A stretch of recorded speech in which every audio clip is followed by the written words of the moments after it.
మాట్లాడుకోవచ్చు.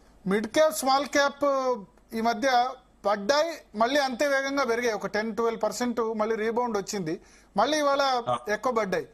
సో ఇంకా mid cap small cap long term కూడా అవాయిడ్ చేయాలా, లేకపోతే ఇప్పుడు కొనొచ్చా ఈ రేంజ్ లో?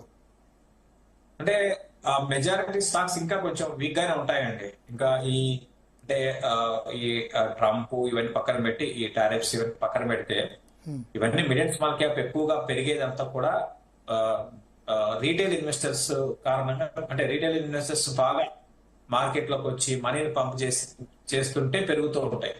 సో రీటైల్ ఇన్వెస్టర్స్ ఇప్పుడు దాదాపు తగ్గిపోయారు అనమాట. అంటే ఒకప్పుడుతో పోల్చుకుంటే ఒక 1 year బ్యాక్ పరిస్థితులకి ఇప్పుడు తగ్గింది. మరి ముఖ్యంగా 2025 స్టార్టింగ్ నుంచి కూడా ఇప్పటి వరకు రీటైల్ ఇన్వెస్టర్స్ దాదాపు మార్కెట్ లో లేరు, తగ్గుతూ వస్తున్నారు రోజు రోజుకి.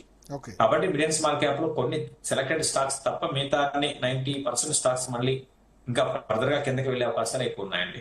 సో ఇప్పుడే కొనాల్సిన అవసరం లేదు. అయితే క్వాలిటీ స్టాక్స్ లో మాత్రం బయింగ్ చేసుకోవచ్చు అండి. ఇప్పుడు పడుతున్న టైంలోనే క్వాలిటీ స్టాక్స్ పిక్ చేసుకోవాలి, అంతేగాని నిఫ్టీ 50 నిఫ్టీ 100 స్టాక్స్ తీసుకోవచ్చా సార్ ఇప్పుడున్న దానిలో? వాటిలో అంటే అన్నిటికీ ఒక నిఫ్టీలో ఉన్న నిఫ్టీలో ఇప్పుడు ఏషియన్ నిఫ్టీ కూడా, ఏషియన్ పెయింట్స్ నిఫ్టీలో స్టాక్ 2 ఏళ్ల నుంచి అది కొన్న వాళ్ళందరూ నష్టాలే కదా, అట్లని కాదండి. Stock selection important. అది నిఫ్టీనా లేకపోతే లార్జ్ క్యాపా మిడ్ క్యాపా అనేది కాకుండా, అది నిజంగా మనకి వాల్యూ పరంగా బాగా అందుబాటులో ఉంటే ఇప్పుడు ఇటువంటి టైంలో కొనాలండి.